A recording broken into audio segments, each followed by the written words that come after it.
Introduction. We have already discussed characteristics, types, modifications and functions of roots, stems and leaf. Now we will study inflorescence. Objectives. At the end of this lesson, you'll be able to define inflorescence, find out types of inflorescence, study racemose inflorescence, study chymose inflorescence, understand types of chymose inflorescence, study solitary chyme, understand monocasial chyme, study dicasial chyme, understand polycasial chyme, study special types of inflorescences, study cynthium, understand verticillaster, find out hypanthotium. The inflorescence. The arrangement of flowers on a specialized branch on top of the plant, which bears flowers, is called inflorescence. The axis of the inflorescence is known as peduncle. Sometimes the flowers are borne singly. Such arrangement is said to be solitary. When the flowers are borne on the tips of branches or main stem, then it is solitary terminal. Example, poppy. When the flowers are borne in axil of a foliage leaf, then it is called as solitary axillary. Example, petunia, hibiscus, rosa sinensis. Types of inflorescence. There are three main types of inflorescence: racemose inflorescence, chymose inflorescence, special types of inflorescences. Racemose inflorescence. In racemose inflorescence, the main axis is capable of continuous growth and it does not end in a flower. The flowers show acropetal succession on the main axis. The older flowers are towards the base and younger flowers are towards the apex. Sometimes the main axis becomes shortened and the flowers become clustered. In such cases, the flowers are said to show centripetal succession. Here, older flowers are towards the margin and younger flowers are towards the center. Chymose inflorescence. In chymose inflorescence, the main axis ends in a flower since the peduncle stops growing. The flowers show basipetal succession. The oldest flower is at the apex and the youngest towards the base.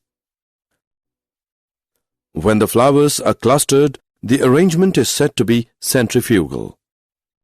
Here, the oldest flower is at the center and younger flowers are towards the margin.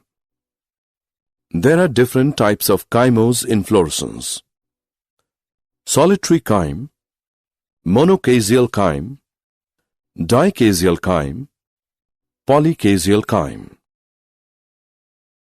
Solitary chyme. This is the simplest type of chymose inflorescence, where there is only one single flower. The flower may be terminal on a short peduncle or it may be axillary in position. Example, thespesia. Monocasial chyme. In this type of inflorescence, the peduncle ends in a flower. Subsequently, one branch of the peduncle develops at a lower level and ends in a flower. This type of branching is repeated. If the branches are produced on the same site, the inflorescence is said to be a monocasial helicoid chyme. Example, Hamelia, Drosera. If the branches are produced alternately in a zigzag manner, the inflorescence is called a monocasial scorpioid chyme. Example, Heliotropium. Dicasial chyme. In this type of chymose inflorescence, the peduncle produces a flower at its tip. Subsequently, the peduncle produces two branches simultaneously at a lower level.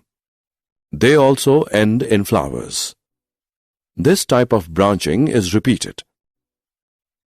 If the inflorescence has only 3 flowers, where the central flower is the oldest and the side ones are younger, it is called a simple dichasial chyme. Example, jasmine. If the inflorescence is branched, it is called a compound dichasial chyme. Example, clerodendron, ricea. Polychasial chyme. In this type of inflorescence, the main axis ends in a flower.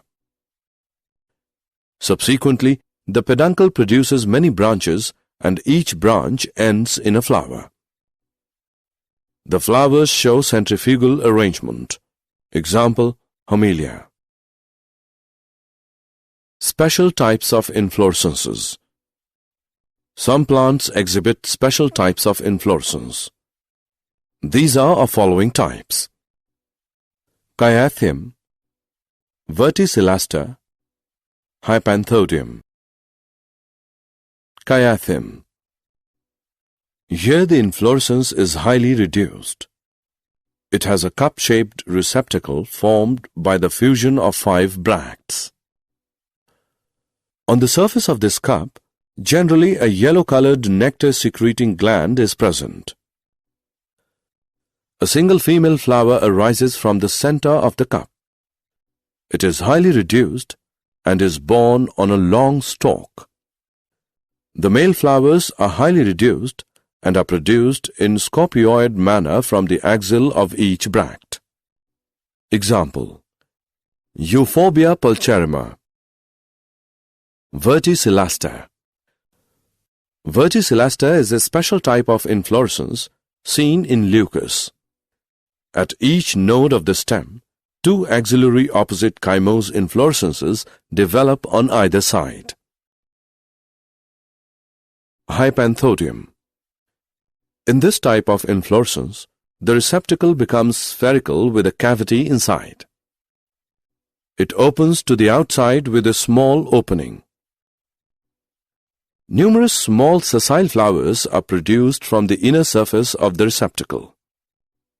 These flowers are of 3 types: male flowers, female flowers, and sterile female flowers, gall flowers. Example, ficus. Did you know largest Indian inflorescence is Amorphophallus? Largest inflorescence of the world is Pua raymondi, 32 feet. Petaloid bract is found in Bougainvillea.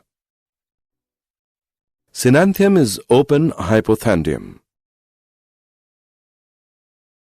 Summary.